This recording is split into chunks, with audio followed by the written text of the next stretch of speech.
And chapter 6 is developing Hume's skepticism toward miracles. One of the, issues here is how have scientists and historians considered looking at these particular issues? And he suggested last time in our video that, there's been some biases, even though they have claimed to try to avoid those biases, especially with regard to comparing religious miracles with other religions. And Hume makes a big deal out of this particular issue. In fact, Hume suggests that this is a reason not to believe miracles because different miracle claims from different religions, Hume suggests, contradict each other, and so they rule out each other, right?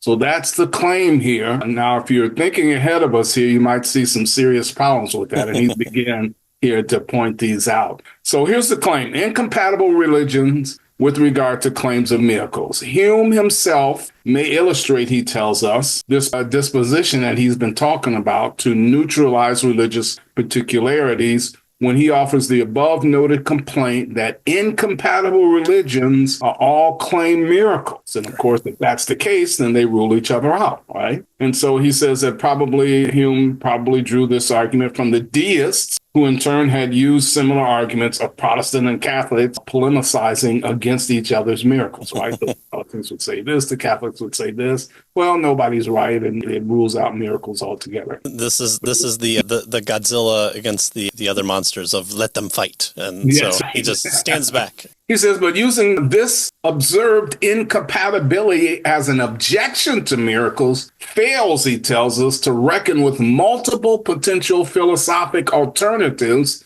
to the objection. And so now he's going to dive directly into dealing with Hume's objection, this incompatibility objection, in the rest of this chapter. Right, which are really the deist ideas that Hume is taking and writing about them. Well, for example, such miracles could be understood as supreme powers' goodwill towards people of different faiths without necessarily endorsing particular beliefs. And again, just draw biblical parallels here. You have the Ark of the Covenant going around to different people and different people groups and operating outside the norm prescribed. Some people are cursed and some people are blessed for it.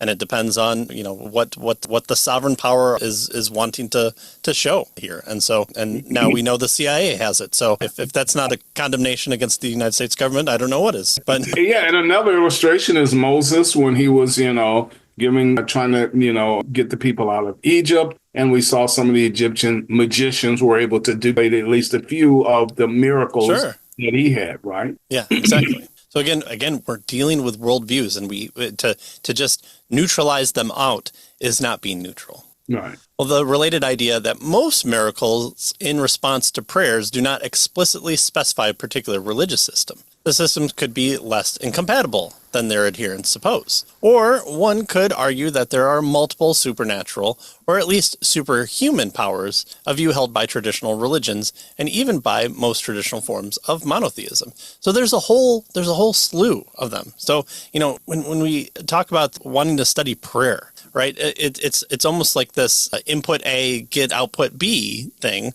But when we're talking about what, at least monotheistic, especially Christians, people believe about prayer, we're not dealing with a computer. We're dealing with an entity that has wants and wills and desires as well. And so, when we study prayer and we go, well, prayer is not effective here. Well, yes, that is sometimes what we can expect. Just like how, going to your parents every time right before 5 o'clock and asking for a cookie sometimes gets you a yes, but not always. And most of the time it gets you a no. So we can assume that there are no parents anywhere because they've said no so many times. And nothing happened, right? Exactly. The button and nothing happened, I guess, there's no parents, right? Yeah, exactly. I push the cookie button. So would we have to understand the idea of what actually is being talked about rather than, this kind of naturalistic system that we're wanting to compare it to? We need to realize that there's a whole slew of different responses that can come about for this, and just throwing up our hands and saying, well, there's no good explanation is lazy. And honestly, we all know the reason for it. It's because we don't want to deal with it, or we want to scoff at it. So that's the true form there.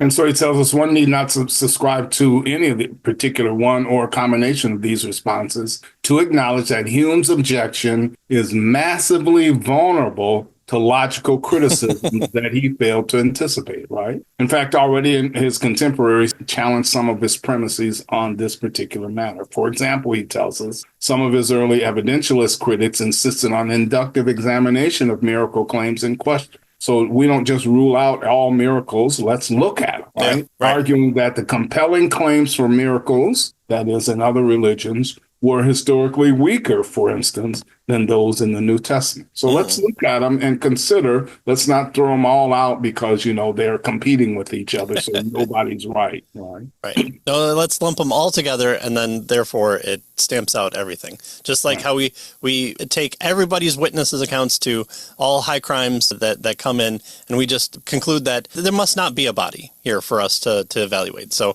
we know that a murder didn't happen because there are so many competing claims out there. Right. That's not what we do for that either. We evaluate. We take into account. We look at multiple other factors. We have a system set up, and we might have different true eyewitness accounts, and so we need to kind of make a way for that explanatory power to come in.